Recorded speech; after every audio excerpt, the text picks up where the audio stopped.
자, 이번 시간에는 그 운영체제, 우분투에 대해서 한번 살펴보는 시간을 가져보도록 하겠습니다. 그 운영체제가 우리가 서버상에서는 리눅스를 제일 많이 사용하지만은, 그 중에서 이제 우분투를 좀 오늘 중점적으로 설명을 드릴 거고, 리눅스 배포판에 대한 종류에 대해서 제가 좀 설명을 드릴 겁니다. 자, 그래서 이제 오늘 이제 해야 될 우분투 내용 중에서 리눅스와 포직스라는 거에 대해서 한번 우선 살펴보도록 할게요. 이 포직스 갑자기 생뚱맞게 왜 포직스야? 라고 말씀하시는 분들도 계실 것 같은데, 이 포직스는 이제 그 유닉스와 리눅스를 비롯한 이제 유닉스 계열 운영체제들 있죠. 예, 여기서 공통적인 인터페이스를 정의하는 표준이라고 되어 있습니다. 저도 처음에 그 리눅스를 공부를 할 때, 이 포식스라는 거를 전혀 몰랐었는데, 이 포식스를 민지 먼저 좀 알았으면 하는 생각이 좀 있었거든요. 자, 그런데 그 개발자로서 뭐 따로 뭐 공부할 필요는 없습니다, 여러분들. 자, 포식스가 이런 게 있는데, 이 포식스에서는 이제 파일 시스템, 프로세서 관리자, 뭐 인터 프로세스 통신, 뭐 이런 것들, 그런 것들에 대해서 이제 공통 표준을 정의하고 있다라고 보시면 되는데, 파일 시스템 같은 경우에는 이제 오픈, 클로즈, 크리에이트, 뭐 언링크, 뭐 이런 것들이 있죠. 우리가 코딩을 할 때 한번 생각을 해보자고. 자바 개발하셨던 분들은 이제 파일 시스템 가지고 파일을 읽고 쓰고 읽고 뭐 할 때 뭐 하죠? 인풋 스트림 뭐 하죠? 네. 맨 마지막에 클로즈 하잖아요. 클로즈. 네. 이런 것들이 아마 포직스 표준에서 영향을 받았을 거라고 저는 생각을 해요. 그 다음에 이제 파일 읽기 쓰기 할 때 우리가 read, write 하죠. 이름 똑같죠. 그 다음에 mkdir, rmdir, 디렉토리 삭제하는 거. 자, 그 다음에 중요한 게 뭐냐면 저는 이게 중요하다고 생각하는데 포크가 뭐냐. 제가 자바 개발할 때 그 스레드 하잖아요. 그 스레드를 할 때 포크라는 용어가 굉장히 많이 나오거든요. 이 포크가 뭘까? 라고 고민을 했었는데 자, 요거 보니까 알겠더라고요. 유닉스 환경의 서버에서 프로세서를 생성을 할 때 만드는 용어가 포크였던 거예요. 그런 용어들이 그 개발 코드 랭귀지들의 곳곳에 이제 박혀 있는 거죠. 그 다음에 이제 엑시트. 우리가 그 터미널을 이렇게 SSH로 이렇게 접속을 했다가 혹은 이제 리눅스 계정을 이용을 해가지고 뭐 이렇게 작성을 했다가 뭔가 그 계정에서 빠져나오고 싶을 경우에는 엑시트를 입력을 했거든요. 그 엑시트라고 생각을 하시면 될 것 같습니다. 그 다음에 또 마지막으로 중요한 게 시그널. 윈도우 같은 경우에는 UI 상황이니까 이제 작업 표시줄에서 이제 우클릭해가지고 작업 관리자 연 다음에 그냥 강제로 종료를 시켜버리면 되잖아요. 그때 이게 이제 운영체제에 대해서는 이제 시그널이라는 것을 이용을 하더라고요. 그래서 뭐 우리가 그 애플리케이션을 강제로 종료할 때 kill, -9 뭐 이렇게 하잖아요. 잘 모르시는 분은 그냥 그렇게 애플리케이션을 리눅스에서는 죽인다 이렇게 생각하시면 되는데 kill이라는 명령어가 있고 거기에 -9라는 걸 하는데 이 9라는 숫자 자체가 이 시그널 처리에서 사용이 되는 숫자더라고요. 그러니까 그런 숫자들을 좀 알고 있으면 좀 도움이 되겠죠. 시그널이라는 것이 있었어요. 이 프로세스 관리 부분의 포커 엑시트 시그널은 잡지식 수준에서 네, 좀 알아두시면 좀 좋지 않나라고 생각이 들고요. 그 다음에 이제 인터 프로세스 통신이라고 해가지고 파이프. 이 파이프라는 거가 이제 여러분들도 이제 저는 이제 자바 개발자니까 자바 개발 위주로 좀 설명을 드리도록 하겠습니다. 여기 이제 우리가 리듀스라든지 뭐 이런 거라든지 아니면 자바스크립트에서 뭔가 그 리듀스 관련된 뭐 것들을 이제 구현을 할 때 이제 파이프라는 용어를 좀 많이 사용을 하게 되는데 이런 파이프 함수도 여기서 포식스에서 표준을 정의를 하고 있고요. 그 다음에 메시지 큐는 제가 좀 잘 모르겠고 그 다음에 쉘이라는 게 있습니다. 리눅스 하면서 제일 고생하는 부분이 이제 쉘을 스크립트를 따로 공부를 해야 된다는 게 조금 이제 그런 부분이 좀 이제 힘든 부분이기도 한데 이 명령어 인터프리터인 쉘에 대해서도 포식스에서 이제 표준으로 정의를 하고 있습니다. 여기 본쉘이라고 하죠. 그래서 가장 기본적인 이 쉘이 SH 그래서 본쉘이라고 하고 그 다음에 이제 BASH라는 게 있어. BASH 본 어게인 쉘 이런 뜻입니다. 그 다음에 맥북 쓰시는 분들은 또 맥OS는 G쉘을 쓰죠. Z쉘 자, 요런 게 이제 다 포식스 표준에 의해서 다 호환되게끔 만들어진 쉘들이에요. 그러니까 가장 기본이 되는 거는 본쉘이고, 우분투에서는 기본적으로 보노게인 쉘, 그래서 배쉬라고도 하죠. 그 다음에 맥OS에서는 G쉘을 사용을 합니다. 예전에 제가 그 다니던 회사에서는 이제 그 연구 소장님이었는데, 그 소장님은 C쉘을 또 좋아하셔가지고 C쉘을 사용하는 걸 좀 본 적이 있었고요. 그래서 어떤 쉘을 사용하는지는 뭐 크게 뭐 상관은 없고요. 어쨌든 포식스에서 정의한 이제 쉘이라는 본쉘이 가장 기본이다 라고 알고 계시면 되고, 그 다음에 이제 우리가 리눅스에서 알고 있는 그 여러 가지 명령어들 있죠. ls, 뭐 cat는 이제 텍스트를 이렇게 출력해 주죠. 그 다음에 뭐 그래벨이니 뭐 sed니, 그 다음에 awk니, 이런 것들이 리눅스에서 기본적으로 제공하는 그 명령어가 아니라 유틸리티다. 포식스 표준을 따르는 유틸리티다. 이렇게 이해를 하시면 되겠습니다. 자, 이번에는 이제 리눅스 배포판의 종류에 대해서 한번 살펴보도록 하겠습니다. 이게 배포판이 뭐가 있느냐를, 이게 이런 거 귀찮아하시는 분들이 되게 많거든요. 뭐가 뭐 있고 뭐 어떤 게 생겨났을 때부터 그 히스토리를 파악하는 걸 별로 안 좋아하시는 분들도 많이 계시긴 한데, 어쩔 수 없습니다. 이런 것들을 알아야 우리가 앞으로 배워야 될 거에 대해서 이해를 조금 더 잘할 수 있는 방향이기 때문에, 이런 부분들에 대해서 좀 소홀하게 되면은 뭔가 이제 코딩의 히스토리라든지, 왜 DDD가 나왔으면은, 왜 절차형 프로그래밍과 객체형 이런 것들에 대해서 조금 여러분들이 관심을 가져야 될 것 같고요. 그런 의미에서 리눅스 배포판의 종류에 대해서 한번 살펴보도록 하겠습니다. 자, 우선은 리눅스 배포판은 데비안 계열하고 그 다음에 레드햇 계열로 나눠집니다. 이렇게 두 종류로 나눠지게 되고요. 이 데비안이라는 리눅스가 따로 있고요. 레드햇이라는 리눅스가 따로 있습니다. 레드햇은 주로 이제 이렇게 불려요. RL이라고 하죠. 이렇게 불리는 게 레드햇이다. 그러니까 요거는 이제 유료다. 데비안은 유료는 아니다. 자, 그런데 그 중에서 데스크탑 기능을 조금 강화해서 만든 이게 바로 이제 우분투죠.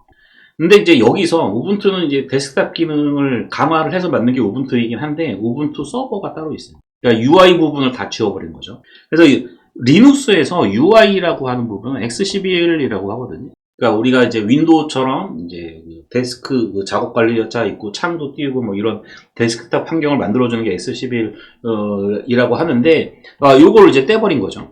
그래서 우분투, 제가 여기서 얘기하는 우분투 배포판은 우분투 서버를 얘기를 합니다. 그리고 우분투 서버도 최근에 이제 많이 사용이 되고 있는 추세로 알고 있습니다. 하지만 불과 이제 몇 년 전 얘기인데, 몇 년 전까지는 이제 레드햇을 좀 무료 버전, 그러니까 레드햇에 있는 기능들 중에서 뭔가 특허나 뭐 이런 부분 빼고 이렇게 무료로 이제 배포하던 그런 리눅스가 있었는데, 거기에 이제 CentOS라고 있었는데, 이 CentOS를 레드햇이 먹어버렸어요. 그래서 레드햇이 먼저 이제 개발을 하고 안정화되면은 그 안정화된 부분을 CentOS 팀에서 요거를 이제 잘 이제 묶어가지고 배포하는 식으로 됐었는데, 이제는 거꾸로 됐어요. 그러니까 요 전에 레드햇 계열의 페도라라는 게 있거든요. 페도라라는 게 있는데, 요 페도라는 우분투 데스크탑 버전하고 마찬가지로 개인 사용자의 데스크탑에 이제 최적화된 그런 버전이라고 보시면 돼요. 네, 이렇게.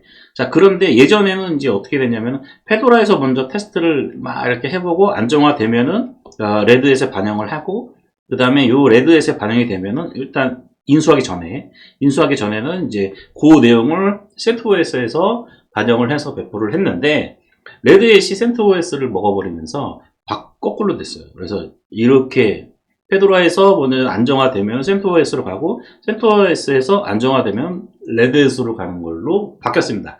자, 결국에는 이렇게 레드햇 RL 계열을 CentOS라는 리눅스로 안정화 버전을 사용할 수가 있었는데, 이제 그게 안 됐잖아요. 그게 안 돼서 반발로 나온 게 바로 이제 최근이라고 해도 몇 년 됐죠. 로키 리눅스라는 것을 나오기 시작을 했습니다. CentOS 하던 분들이 나와가지고 로키 리눅스라는 것을 배포판을 만들고 있습니다. 거기에 그래서 로키 리눅스를 보면은 이제 버전이 아마 8점대부터 시작을 할 거예요. 8.5 버전이 아마 이제 그때쯤 해서 이렇게 레드햇이 CentOS를 먹었기 때문에. 그래서 요즘 이제 CentOS 쓰는 경우는 이제 별로 없고, CentOS를 쓰던 그런 서버들은 대부분 로키 리눅스로 전환이 된 걸로 저는 알고 있습니다. 자, 그 다음에 이제 데비안 계열에는 또 이제 우분투 말고도 뭐 여러 가지가 있는데 너무 많아가지고 제가 잘 모르겠고요. 뭐, 민트? 예. 리눅스 민트라는 것도 있고, 뭐 여러 가지가 있는데 그 외에는 잘 모르겠습니다. 그 배포판이 이렇게 돼 있는데 제가 지금 화면 전환하려다가 만 이유가 뭐냐면은 요 배포판에 따라서 우리가 그 실행 파일들 있잖아요. 실행 파일들을 이제 다운로드 받아가지고 그 서버에다가 이제 설치하는 이제 그런 거를 이제 패키지 매니저라고 하는데 그 패키지 매니저가 대표적으로 이렇게 두 개로 이렇게 나눠지는 겁니다. 그래서 레드햇 같은 경우에는 예전에 이제 RPM이라는 걸 썼거든요. 네, RPM이라는 걸 썼다가 그 다음에 냠이죠. 냠냠 할 때 냠입니다. 그러니까 먹을 때 우리가 냠냠 하잖아요. 네, 얌 혹은 염 뭐 이렇게 발음하고 최근 들어서 제가 또 레드햇 계열은 정말 네, 여기서 이제 DNF라는 게 또 생겼더라고요. 네, DNF. 그 레드햇 계열에서 패키지 관리자를 이용을 할 때 뭐 RPM 인스톨, 뭐 YAM 인스톨, 그다음 DNF 인스톨 뭐 이렇게 하게 되는데 그때 당황하지 마시고 요거는 이제 패키지 관리자다 이렇게 생각을 하시면 될 거고요. 우리가 그 프론트에서 이제 노드 계열 쪽으로 이제 공부하시는 분들은 그 npm 인스톨 이렇게 하잖아요. 예, 그럴 때 이제 npm 할 때 그런 거라고 생각하시면 되고. 우분투 계열은 이제 apt가 있습니다. apt라는 게 있고 apt 인스톨 뭐 이런 식으로 해서 패키지를 이제 설치를 하죠. 근데 제가 좀 알아보니까 apt 원래는 get이었거든요. apt get 하고 get이 있었는데 어느 날부터인가 이 뒤에 이 get을 빼버리는 명령어들이 많이 나오더라고요. 그래서 보니까 이 apt get을 사용하게 되면 이제 옵션들을 많이 붙여야 되니까 이 옵션들을 조금 이제 자주 사용하는 것들을 좀 이렇게 좀 생략해서 만들 수 있게 만든 게 이렇게 apt라고 얘기를 하더라고요. 그래서 apt get을 써도 상관이 없고 apt를 써도 동일한 거다. 이렇게 보시면 될 것 같습니다. 이렇게 apt를 사용을 하게 되면 apt 뭐 서치 뭐 이런 것도 있고요. 아무튼 조금씩 많이 좋아지는 것 같습니다. 뭐 apt 뭐 리무브, 언인스톨 뭐 이런 게 있겠죠. 서치가 있으면 많은 기능들을 이제 제공을 해주는 것 같고 최근에 이제 그 도커 때문에 뜨고 있는 또 리눅스 계열이 있죠. 요게 이제 알파인 가벼운 리눅스를 이제 추구하는 그런 알파인 리눅스라는 것이 이제 도커 쪽에서 많이 사용이 되고 있고 여기서 패키지 관리자는 이제 APK 좀 다르죠. 여기 T고 여기는 이제 K고 APK라는 것도 있습니다. 이 정도만 알아두시면은 리눅스에서 유틸들을 좀 설치를 할 때 패키지들을 좀 설치를 할 때 도움이 되실 것 같습니다. 이 정도만 아시면 돼요. 네, 배포판이 뭐뭐뭐가 있고 뭐뭐뭐가 좋다 나쁘다 뭐 이런 거는 신경 쓰지 마세요. 우리가 이제 이 강의를 이어가는 이유는 우리가 운영에 서버를 구축을 해서 우리가 원하는 애플리케이션을 개발하는 거에 대한 목적이 있기 때문에 이 정도만 알아두면 된다. 데비안, 레드햇. 레드햇은 RL이라고 불린다. 그 다음에 패키지가 뭐 쓰는지 이 정도만 아시면 될 것 같습니다. 자, 계속 이제 이어가 보도록 하죠. 자, 그렇다면은 여기 보시면 이제 그 우분투 폴더 구조라고 적어 놓긴 했는데 폴더 구조를 얘기하는 게 아니고요. 리눅스 구조를 얘기하는 거죠. 레드햇이든 데비안이든 이제 공통적으로 사용이 되는 그런 폴더 구조에 대해서 제가 한번 정리를 해봤고요. 요거에 대해서 한번 얘기를 해보도록 하겠습니다. 우선 주요 폴더에 대해서 그 블로그 같은 거 찾으면 이제 내용이 너무 많아가지고 제가 다 자르고 얘기를 한번 해보도록 할게요. 자, 우선 이제 bin이라는 폴더가 있습니다. bin은 그 명령어들 있죠. ls, 우리가 그 폴더의 파일 목록을 조회할 때 ls, 뭐 카피할 때는 cp, 뭐 이런 명령어들 있잖아요. 예. 기본 명령어들이 들어가 있는 부분들. 우리가 신경 쓸 필요가 없다. 자, 두 번째로 여기 빈이긴 빈인데 SB인이 있어요. 이 SB는 시스템 관리자입니다. 결국에는 우리가 신경 쓸 필요가 없다. 그쵸? 네. 우리가 애플리케이션 운영 서버 반영을 할 때 알 필요가 전혀 없는 이런 게 있다는 정도만 알고 계시면 되는 그런 폴더고요. 그 다음에 중요한 3개가 나와야 되는데 3개가 나오기 전에 가장 기초 지식이죠. 홈 폴더가 있는데 요거는 맥 사용하셨던 분들이나 그다음에 리눅스 윈도우에도 홈이라고 돼 있는지 잘 모르겠어요. 윈도우에는 아마 사용자라고 폴더명이 돼 있을 거예요. 그래서 개별 사용자에 대한 홈 디렉토리다 라고 보시면 돼요. 내가 예를 들어서 이 컴퓨터에 유저 1로 계정을 생성했다. 그러면 홈 디렉토리 밑에 유저 1 디렉토리가 생기고 그 밑에 다큐멘트라든지 픽처라든지 이런 폴더들이 밑에 이제 디폴트로 아마 생길 겁니다. 리눅스로 뭔가 이제 내 애플리케이션 설치한다든지 패키지를 설치한다든지 혹은 노드를 설치하고 자바를 설치하고 이런 케이스 같은 경우에 이게 무슨 이런 폴더에 들어가서 찾아라 라고 설명이 되어 있는 케이스가 있어요. 이런 들어가는 그런 폴더들이 바로 이렇게 홈의 유저의 요 밑에 이렇게 이런 식으로 표시를 하게 됩니다. 리눅스에서는 요 앞에 그 폴더명이나 파일명 앞에 다시 붙잖아요. 첫 번째. 그러면은 얘는 그 숨긴 파일이야. 파일이 존재하긴 하지만 뭔가 눈에 드러나지 않게 좀 중요해 보이는 그런 파일이야 라고 이제 관례적으로 얘기를 하고 있습니다. 그래서 뭔가 파일명 앞이나 폴더 앞에 이 점 표시가 있으면 얘는 뭔가 중요한 파일이구나 라고 생각을 하시면 됩니다.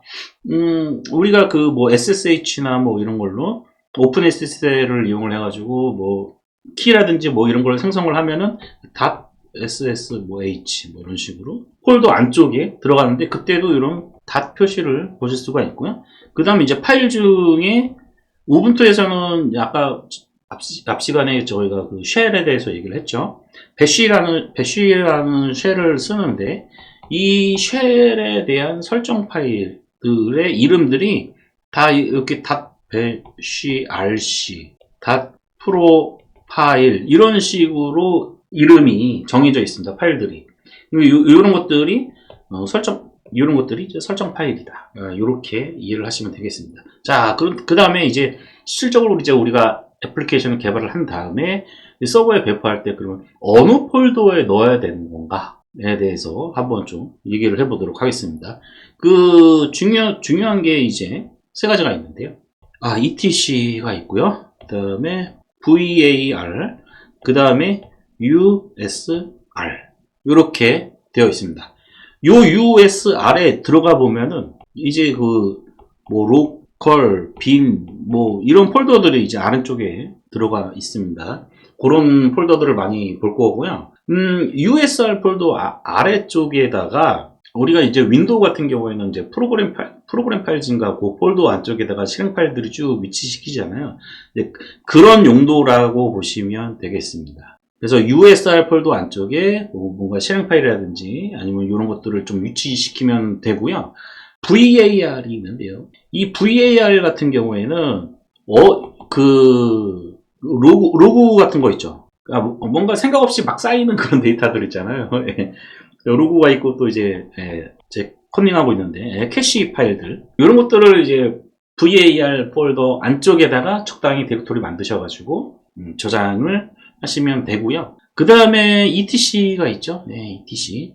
그 ETC는 시스템 설정 파일들이 저장되어 있는 디렉토리이긴 한데 엔진엑스 같은 경우에는 ETC 디폴트로 설치되는 경우가 ETC 엔진엑스 이렇게 들어가거든요. 그러니까 엔진엑스도 뭔가 시스템 설정으로 보는 건지는 정확히 잘 모르겠지만 경우에 따라서는 이렇게 ETC 폴더 안쪽에 뭔가 프로그램들의 설정 파일들이 들어가 있는 경우가 있습니다. 그래서 ETC 엔진엑스에 컴프 폴더에 들어가면은 요쪽에 이제 config 파일들, 설정 파일들, 이런 것들이 있죠. 이런 부분들을 좀 잘 찾으셔야 되고, 우리가 이제 엔진엑스라든지 뭐 혹은 이제 여러 가지 이제 도커 파일을 만들잖아요. 도커로 뭐 엔진엑스를 설치를 했을 때도 그 도커 안에 설치된 엔진엑스의 경로를 찾아 들어가려면 요런 위치 정도는 좀 알고 계셔야 되죠. 엔진엑스는 etc 안쪽에 들어가 있다는 거. 그 다음에 일반적인 이제 프로그램들은 이제 USR 폴더 안쪽에 집어넣는다는 거. 그 다음에 VAR 폴더 쪽에 이제 로그라든지 캐시 파일들을 적어 놓는다라는 얘기를 제가 하고는 있지만 강제는 아닙니다. 여러분들이 애플리케이션을 서버에 뭔가 이제 배포를 했을 때 여러분만의 룰을 가지고 나는 etc나 val이나 usr 폴더를 이용을 하지 않겠다라고 하신다면 별도의 이제 디렉토리를 만들고 거기 안에다가 설치를 하셔도 됩니다. 자, 그래서 조금 자세한 얘기를 더 해보자면은, 이제, 빈하고 S빈에 대해서 제가 말씀을 드렸죠. 근데, 빈하고 S빈은 뭐 우리가 알 필요는 없고. ETC 같은 경우에는 엔진엑스가 엔진엑스 config 파일들이 들어가 있는 부분이다 보니까 ETC 폴더 안쪽에 엔진엑스 config 파일들이 위치하고 있다라는 거 좀 알고 계시면 좋을 것 같고요. VAR 같은 경우에 이제 시스템 로그 파일이 저장되는 폴더가 디렉토리가 이제 로그 이렇게 하지만 개발자들 같은 경우에는 이제 리눅스의 폴더 구조에 대해서 잘 이해를 못하는 케이스, 저도 마찬가지고요. 경우가 많기 때문에 VAR 로그 이렇게 폴더 만들지 않고 그냥 별도로 그냥 루트에서 로그 폴더 만들어가지고 거기다 로그 싸는 식으로 뭐 이런 식으로도 만들어서 사용하는 케이스가 많이 있습니다. 그리고 이제 그 USR 밑에도 이제 빈이라든지 S빈 뭐 이런 것들이 있는데. 이런 것들은 사용자들이 패키지들을 그냥 임의로 이렇게 했을 때 들어가는 프로그램들, 시스템하고 상관이 없는 그런 프로그램들하고 이제 많이 여기 들어가게 되고요. USR 로컬이 바로 이제 윈도우의 프로그램 파일 리스트 폴더다라고 생각을 하셔도 될 것 같습니다. 자, 그 다음에 이제 그 리눅스를 하면서 폴더 구조에 대해서는 설명드렸고, 이 계정에 대해서 조금 좀 얘기를 해야 되는데, 리눅스 같은, 운영 서버 같은 경우에는 보안이 되게 중요하죠. 보안이 되게 중요하기 때문에, 루트 계정으로는 절대로 프로그램을 실행하거나 세팅할 때 빼고는 서버를 운영하기 위한 뭔가 부가적인 프로그램들을 설치하기 전에는 루트 계정으로 뭔가 서비스를 구동하거나 하면 안 되죠. 그래서 일반적으로는 이제 루트 계정은 거의 사용하지 않는 식으로 사용을 하고 이제 운영 계정을 만듭니다. 그럼 운영 계정에 루트 계정만큼의 일을 할 수 있는 권한을 운영 계정에다가 부여를 하게 되죠. 그래서 sudoers라고 얘기를 하는데 sudoers 계정 권한을 부여를 하면은 임시적으로 루트 권한을 획득을 해서 서버로 세팅할 수 있는 그런 계정이 운영 계정이고요. 그 다음에 내가 만든 애플리케이션을 단순히 구동하기 위한 권한까지만 주는 거를 서비스 계정이라고 합니다. 그래서 제가 제미나이랑 좀 AI랑 채팅을 하면서 이것저것 이제 많이 이제 한번 적어 봤는데요. 왜 계정을 분리해야 될까요? 보안이죠. 뭐 한마디로 얘기해서.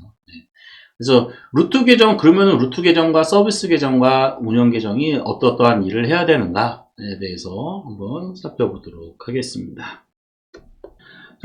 우리가 그 계정을 이제 세 가지로 분리를 해서 만든다고 했죠. 그래서 루트 계정이 있을 것이고요. 그 다음에 서비스 계정이 있을 것이고요. 그 다음에 운영 계정이 있을 것입니다. 자, 이 서비스 계정은 이제 애플리케이션, 앱 구동 정도에만 사용이 되게 되죠.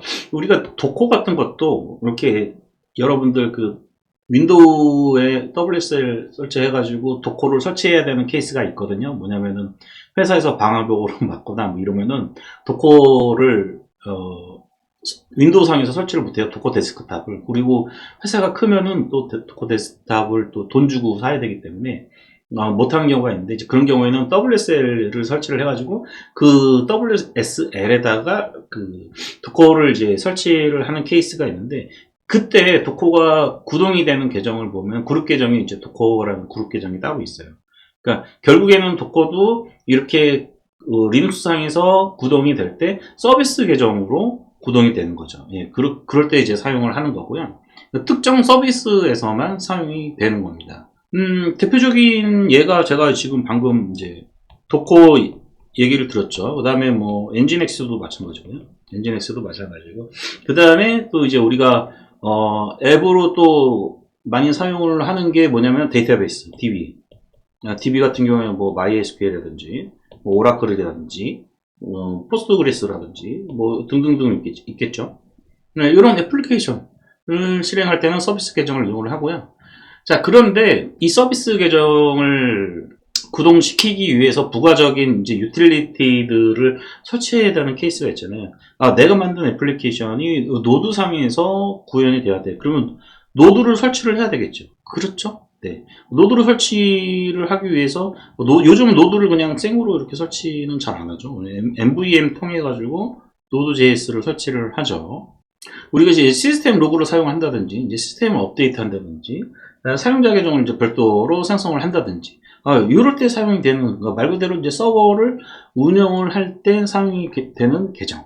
요게 바로 운영 계정이다. 라고 생각을 하시면 되고, 운영 계정의 대표적인 우리가 그 개발자로서 이제 운영 서버를 구성한다라고 생각을 했을 때, 이 운영 계정은 패키지 설치. 뭐 여기서도 말씀드렸지만 노드를 설치한다든지 자바로 구동이 돼 스프링부트로 구동이 되면 자바를 설치를 해야 되겠죠. 이런 것들, 네, 이런 것들이 운영 계정. 그 다음에 이제 파일 업로드를 할 때 뭐 특정 폴더를 지정을 한 다음에 뭐 이거를 NFS로 연결한다든지 뭐 이런 것들 작업은 운영 계정으로 해야 되겠죠. 자, 그리고 이제 마지막으로 루트 계정. 루트 계정은 시스템 정보. 정말 말 그대로 이제 시스템. 정말 시스템만 관리할 때. 자, 그런데 이제 운영 계정에서 패키지를 설치를 하잖아요. 이 패키지를 설치를 할 때 루트 권한이 필요하거든요. 그럴 때 우리가 이제 이렇게 su를 쓰던가 아니면은 sudo라는 명령어를 이용을 해가지고 임시로 루트 권한을 받아서 설치를 하는 거죠. 이렇게 해야 누가 어떤 패키지를 설치를 했는지를 알 수가 있으니까요. 자, 그래서 이제 계정을 이렇게 분리를 왜 해서 해야 되는가에 대해서 좀 이제 설명을 드렸고요. 여기 보시면은 이제 권한 부여 방법 해가지고 제가 좀 적어놨는데 요거 실습은 안 할게요. 이것만 해도 내용이 엄청 많아서 시간이 너무 오래 걸릴 것 같아요. 그래서 사용자 추가할 때 유저 애드, 그 다음에 그룹 추가할 때 그룹 애드, 그 다음에 유저 모드라고 하는 건 뭐 이런 것들은 별도로 좀 필요하신 분은 공부를 하시면 될 것 같고요. 유저를 추가하고 유저의 그룹 권한을 넣고 유저의 어떤 권한을 넣는 거, 이 정도. 그러니까 파일 디렉토리에 대한 권한 넣는 거, 그리고 chon하고 ch모드, 이 정도. 이 정도만 좀 알고 계시면 될 것 같은데, 사용자를 추가하거나 뭐 이런 거는 결국에는 그 네트워크 관리자, 시스템을 관리하시는 분이 대부분은 전산 조직이 조금만 커도 다 따로 계시거든요. 그분들이 알아서 하시는 거고, 그룹을 어떤 그룹을 줄 것인가도 이제 그분들이 알아서 판단을 하셔야 되는 부분이고, 만약에 그 부분들이 세팅을 못해줬다면 요청을 해야 되는 부분이죠. 왜냐하면 시스템 관리 거의 대부분 루트 계정으로 세팅을 하는 거기 때문에 요거는 일반 개발자가 할 수 있는 부분은 아니고, 일반 개발자가 할 수 있는 부분은 이제 내가 애플리케이션을 서버에 이제 올렸는데 그 서버가 그 서버에서 구동이 돼야 되잖아요. 그 구동이 되려면 리눅스 같은 경우에는 실행 권한을 줘야 되거든요. 그 실행 권한을 주기 위해서 일단은 뭐 이런 것들이 필요하죠. ch모드, R 뭐 이런 것들이 있는데, 이런 것들은 제가 나중에 이제 뒤에 가서 실제 애플리케이션 이제 서버에 배포를 할 때 어떻게 chon하고 ch모드를 이용을 해가지고 내가 그 서비스 계정으로 그 권한을 획득을 하는 방법하고, 그 다음에 그 획득한 이후에 ch모드를 이용을 해가지고 실행 권한을 주는 법, 이런 것들에 대해서 말씀을 드려보도록 하겠습니다. 자, 그 다음에 이제 운영 계정으로 수두로 사용하는 거, 아까 제가 좀 잠깐 설명을 드렸었는데, 루트 계정을 직접 이용하는 것의 차이점에 대해서도 제가 조금 재미나게 좀 테스팅을 통해서 알아냈는데요. 결론은 이제 보안이죠. 예, 보안 측면이 가장 커요. 가장 큰데 이제 수두라고 하게 되면은 특정 명령에 대해서만 루트 권한을 부여받습니다. 이게 가장 이제 수두로 쓰는 방법이 가장 좋죠. 그래서 수두, 내가 그 운영 계정을 받았는데 운영 계정으로 뭔가 수두를 썼는데 못 쓴다. 그러면은 이제 네트워크 서버 관리자한테 가가지고 이 계정에 대해서 이제 수두워즈 예, 수도 권한을 좀 달라. 이렇게 말씀하셔서 수도 권한을 얻는 것이 정상적인 겁니다. 뭔가 이렇게 루트 계정 비밀번호 패스워드를 옆 개발자한테 물어봐가지고 뭐 알아내서 뭐 그렇게 작업하지 마세요. 너 나중에 문제 커집니다. 그렇게 하지 마시고요. 네, 루트 계정 하게 되면은 여기 보시다시피 너무 위험해요. 무제한적, 완전 시스템을 날려버릴 수 있는 그런 거기 때문에 루트 계정을 사용하지 마시고 수도 명령어를 이용해서 루트 권한을 해당 명령어에 대해서만 임시적으로 획득을 해서 사용을 하시라. 대표적으로 이제 apt, 아까 우리 앞에 설명드렸던 apt라든지 뭐 yam 혹은 요즘 dnf 뭐 이런 것들 그렇게 사용을 하시면 되고, 그게 수도 권한이 없다? 그거는 시스템 관리자한테 문의를 해서 획득을 해야 된다. 절차를 지키자 이거죠. 자, 절차를 지키자, 바로 책임 소재에 대한 내용입니다. 그래서 수도 명령어를 사용을 하게 되면은 어떤 계정으로 수도 권한을 획득을 해서 어떤 명령어를 실행했는지 알 수 있기 때문에 이렇게 사용을 하는 거고요. 편의성은 잘 모르겠습니다. 편리한가? 아니, 무조건 저는 보완과 책임 소재라고 봐요. 관리 효율성 있는지 없는지 잘 모르겠고요. 그래서 결론은 수도를 이용을 해가지고 사용을 합시다.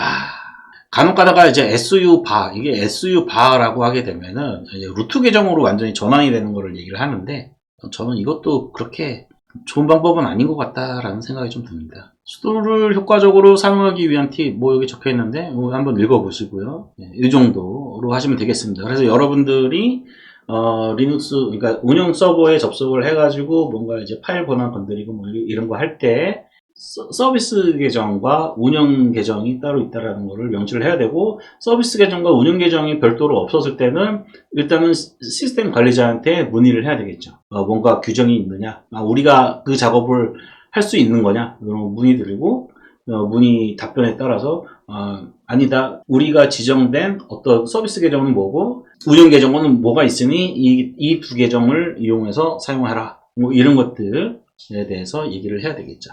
자, 이렇게 해서 이제 운영 서버에 나의 애플리케이션을 배포하기 위한 기본적인 기초 지식들, 리눅스에 대한 기초 지식들을 이렇게 알아봤고요. 박수 한번 치고 이상으로 리눅스 부분은 마무리를 하도록 하겠습니다. 다음 시간에 볼게요.